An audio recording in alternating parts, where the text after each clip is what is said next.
How you doing, That's brother? right. Hey, man, I'm simply marvelous. I can't complain. Well, let me go back a little bit. Let me introduce myself. I'm Mad Hatter. Once upon a time, I was a radio disc jockey in Houston, Texas.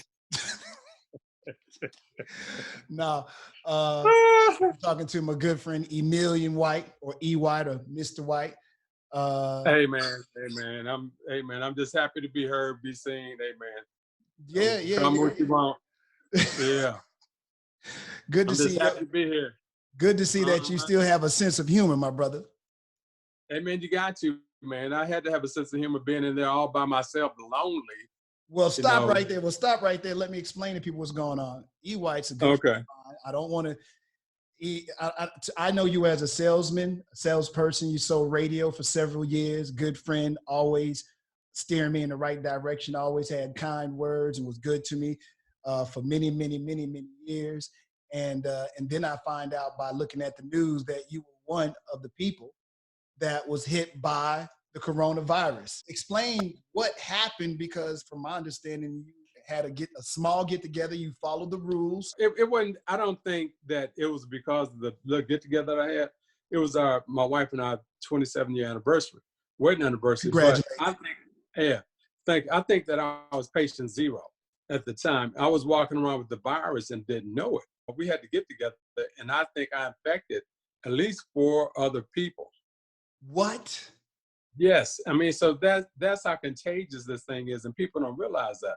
And it wasn't about us hugging and kissing and holding and all that stuff. We were just in the general vicinity. And if I got it, you can get it, by just conversation. And people don't understand that, that's where they put the 6-foot rule in place, wear a mask, because this thing is dangerous, it's treacherous. Can I cuss, man? Man, say what you got to say, man. This is, we're no longer on radio, big homie. Can I come here on radio? This thing is a bitch, man. I'm telling you. And see, and we can't, as our race, our culture, we can't take this for granted because it's hitting us disproportionately. I thought that blacks weren't going to be touched by this. We're immune to it. Look, I seen the one ball player, right? Yeah. Then it was another ball player, and then you. For me, I'm like, wait a minute. Oh, no, Slim Thug I saw, Scarface, then you. And I thought that these were just remote incidents. But when you got like, oh, this has already affected 3 people that I know pretty good. Right. And that means that anybody can be affected. Because at first, all the urban folks were making jokes like, oh, this ain't us. That's on y'all this time. And now we see a disproportionate number of Black people being affected by this virus. I didn't realize I thought I just had a common cold. And I was just walking around, going to the gym, going to Costco, going, doing everything I normally do. But I was having hot flashes and chills. And my wife touched my back. She said, "You're running a fever." I said, "No, I'm not." She said, "Let me take your temperature." So she took my temperature. Next thing I know, she said, "Oh, hell yeah. You're like 102 degrees plus." She said, "Oh." So that night, man, I sweated so bad in the bed. I wet up the whole bed from sweating. And thank God for my wife. She was paying attention. She said, "No, something ain't right." So she started making plans to take me over to United Memorial Medical Center over on Tidwell with Dr. Gath and Dr. Barone, the clinic that Sheila Jackson Lee put together. Okay. And so she took me over there. Preston Middleton said, my good friend, he said, "Nope, bring him over now. He's in stage 1. Said, you knew that by just giving the symptoms? The symptoms, because, he's been dealing with it for a while, helping Sheila Jackson Lee in this process. And so I wasn't feeling, the normal illness that other people were, because it affects everybody differently. Mm-hmm. I didn't have the headaches. I didn't have the body aches. I didn't have, the coughing and all that crap. But, I had a high fever and I was sweating like crazy. Mm-hmm. And so when I got to the UMMC, they came out with hazmat suits on. We were sitting not even in the lobby. And so Dr. Verone, Joseph Verone, he brought out the x-ray machine. He said, "How you feeling?" I said, "I'm feeling fine." He said, "How's your breathing?" I said, "I'm breathing fine." My wife said, "Hell no, he ain't breathing fine." And next thing I know, they put me in a hazmat suit and took me in the ICU. They said, oh, and they saw the x-ray, they said something's wrong. No, you coming with us. And I was down for 9 days in the hospital, and he said this to me. He said, Emilian, he said, if it had been one more day, we might not be having this conversation. Damn. It was that serious. And the disease works that fast. I was functional. Now, I was feeling a little bit tired at times, but, then I started getting shortness of breath, and I didn't realize it. And then all of a sudden, it hit me like that. And when I was in the hospital, I really could barely breathe. They didn't put me on a ventilator, thank God, because that's 2 seconds away from death normally. But I was getting oxygen, and I had to work on my breathing to try to get my lung capacity back up, along with the medicine, that they're giving me, the hydrochloroquine and the. So did that medicine work? Because I was just curious if this medicine is really working. I see that. Oh yeah. This virus. Do we know exactly what this virus is at this point? Not necessarily. We know it's treacherous. We know that this bitch is horrific. I understand. We know that, and it's sneaky, and it's a very sneaky virus. And we got to understand that you can catch it, just by being in somebody's presence. But you walk into somebody's airspace, and it's lingering in the air, you can catch it. That's why they're saying make sure you have a 6-foot distance. Man, you can be pumping gas. You can go to the grocery store. You can exchange money. You can get somebody a credit card. You can touch surfaces. You can be picking up something to go. This thing could be anywhere. And we got to, understand that. And the fact that it's affecting Blacks disproportionately is crazy, because we have a lot of health issues in the hood. Sugar, diabetes, heart condition, drugs in the community. All this, could affect our health. And so we don't get it. And let me mention, I'm glad you mentioned that, because older gentleman, but you work out all the time. You eat right all the time. Here's, right, for all practical purposes, you're in perfect shape. Thank God. And I know you look like you just turned 33, but you're hey, thanks, man. I appreciate that. Thank God. But really, and I don't know if you were able to beat this, because maybe you're healthier than the average brother or sister your age. Yeah, that had a lot to do with it. Exactly. Because I'm in shape. I don't eat beef or pork. I drink a lot of water. You work out all the time. I know this. Yeah, 5 days a week. Yes, sir. I'm working out. Right, at least 5 days a week. I'm doing something. I got to keep active, and I think that's what helped me and helped my lungs, because it affects your lungs and it stops you from breathing, and that's why people are dying so bad, man. Because they, especially obese people. People who are obese. If you get in your obese, man, your chances of survival is like, oh, okay, wow. If you had an underlying health condition, kidney failure, heart disease, sugar, as we call it in the hood. The sugars.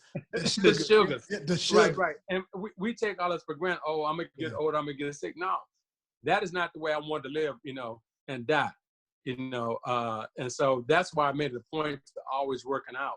Because I saw the way my grandmother died from diabetes and how it affected her. And I changed my life about 40 years ago, man. I started working out and taking care of myself and changing my diet every day. And I think, through God and prayers and my health habit, that's what really saved my life. What about the other folks? You said that there were other folks affected. How are those 4 individuals, and your wife, who was there during this whole process? Why do you think she was not affected? I find that to be quite amazing, how you were hit and she was not. Hey, man, I think that my wife has some special genes going on with her healthy ass. Her mom's 94 years old. She's, wow. She's still balancing her checkbook. She's in a nursing home, right, but she's still got her back and she's pretty as she can be. And so, it might have affected her, but it didn't affect her to the degree that it affected me. Yes, you follow me? So, it affects everybody differently. I think my daughter, she had to go back to San Francisco to go to school to pick up her things and come back. She might have had it, for a couple of days, and she got through it. Some of the people that affected at my house, one of the young ladies, Angelique Bartholomew, she was having chills and sweats and hot flashes and all that kind of stuff. And now, she's getting better, but it affected one of her daughters, who just came to see her. It affected her, and she's in college, and now she's doing better. But it kind of affects everybody differently. You may be asymptomatic with carrying it and you don't know it. And then, you transfer to somebody else, and that's why I try to tell all these dumbass young folk, stay your ass at home. Stay your ass at home. It ain't about me, it's about we. And I see the people that I affected, through this thing. And so suppose I'd affected Kim's mama, that would have been tragic. Yes, but you could, the people are talking about Easter dinner, I'm gonna get together, we all gonna get together, Big Mama's out. You might kill Big Mama.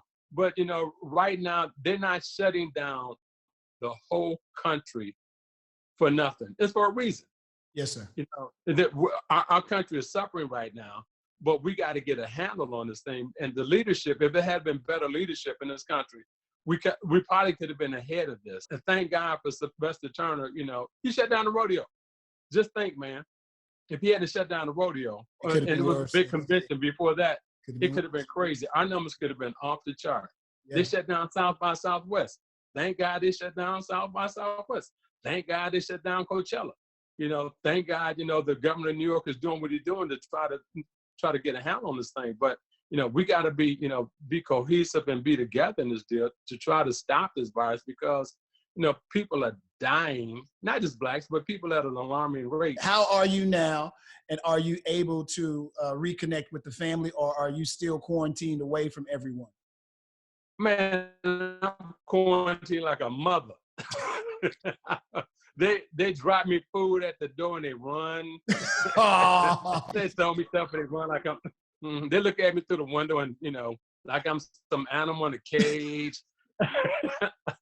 I'm gonna fix their asses when I get out of here. But hey, man, but one thing I know, I'm gonna tell everybody this, eat right, drink a lot of water, drink hot soups and liquids, and take a lot of vitamins. That's what they gave me in the hospital, along with the hydrochloroquine, the zithromycin.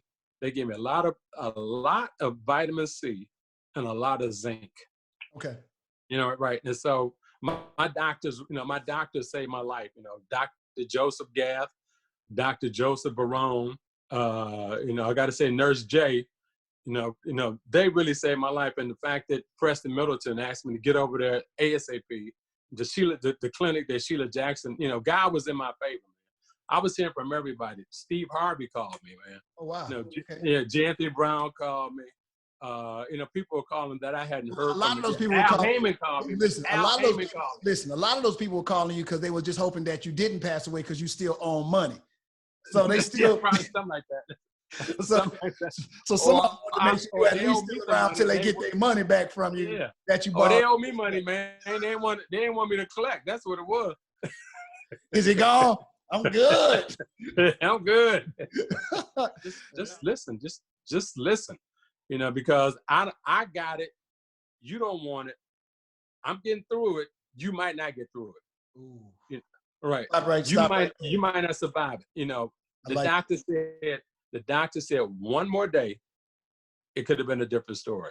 And so that changed my perspective about life, man. It's like, and when you're in quarantine by yourself, I was in there for 9 days, and all you see is people coming and going in hazmat suits, sticking you, taking your blood, giving you medicine, and they're gone, and you're in solitary confinement with nobody, no visitors. For that length of time, it's like mind-boggling. So, wow. And it gives you a lot of reflection, a lot of perspective about, oh, wow, it gets you closer to God. I'm telling you, man, and you start praying a lot, because, I wasn't going to give up. I wasn't going to quit on you, my family, or my friends, and nobody else. I said, I got to get out of here. So, I don't want you to be in that position. And you get on the respirator in there, you 2 seconds from death. stay in the house, wash your hands, you know, just give us some time. Well, E, get better soon. Tell the wife I said hello and thank you for your time, brother. Hey, man, thank you for the conversation and let me share with everybody, okay? Absolutely, man. Take care. I'll be talking to you All soon. right, much love. Like always, same to you, brother. God bless. Bye-bye.